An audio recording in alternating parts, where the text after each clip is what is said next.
खुलुमबाय रायजोफोर आरो फैलायबाय गोदान मोनसे भिडिअ लानानै नोंथांमोननि गेजेराव गोबां अननाय होदों नोंथांमोना एसेबां दिनै 6 मासानो जासिगोन भिडिअ बानायनाया आरो बिदिनो नोंथांमोना जाहाथे अननायखौ होबाय थायो। जोङो आसलते जायखिजाया खोन्थाफोरखौ आसलते लोगोफोरजों बा खाथि खालानि मानसिफोरजों सावरायलायबाय थायोना नेक्स्ट जोंनि प्लान माने मा खालामगोन बिनि उनाव अबेखौ मा खालामनाया मोजां जागोन बिदि जोङो सावरायलायो। किन्तु बे मोनथाम मोनब्रैसो बाथ्रा दोङो बेखौना जिबनाव निजेनि साहायाबो जाहाथे मिथिनो मोना बेबायदि माने गोसोआव लाखिनांगो। फार्स्टआनो जाबाय नोंथाङा माने नेक्स्ट प्लान मा खालामबाय दोङो दा जायखिजाया नोंथाङा मावबाय दोङो गासैबो नुबाय दोङो नाथाय बिनि उनाव नोंथाङा मा मावगोन जुदि नोंथांनाव माबाफोर गेदेर प्लान दोङोबा माबाफोर मावनाय बेखौ जेब्लाबो नोंथाङा रावनिबो सिगाङाव खोन्थाथारनाङा।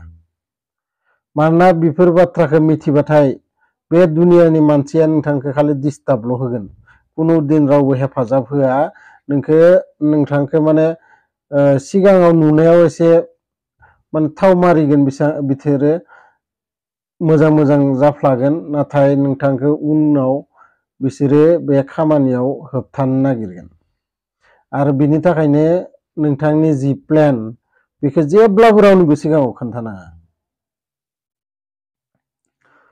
2 नाम्बारावनो जाबाय नोंथांनि जि दुर्बलता नोंथाङा मा मोनसे खामानिखौ माने सुखुवा माबायसा माने परिबेकफोरखौ मोजां मोना बेखौना जेब्लाबो खोन्थानाङा।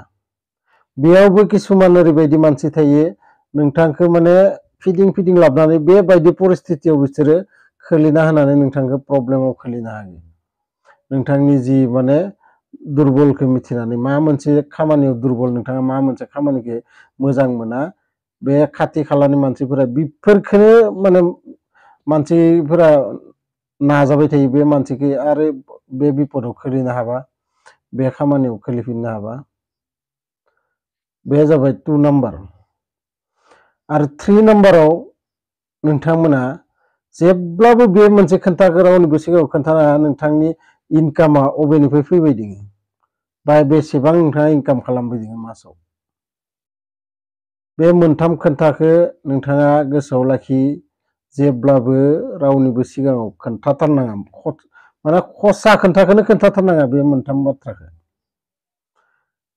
जायखिजाया नोंथांमोना भिडिअखौ मोजां मोनदोंबाथाय लाइक शेयार कमेन्ट्स खालाम आरो लोगोसे आंनि चेनेलाव गोदानै फैदोंबाथाय चेनेलखौबो साबस्क्राइब खालाम। गोजोन्थों।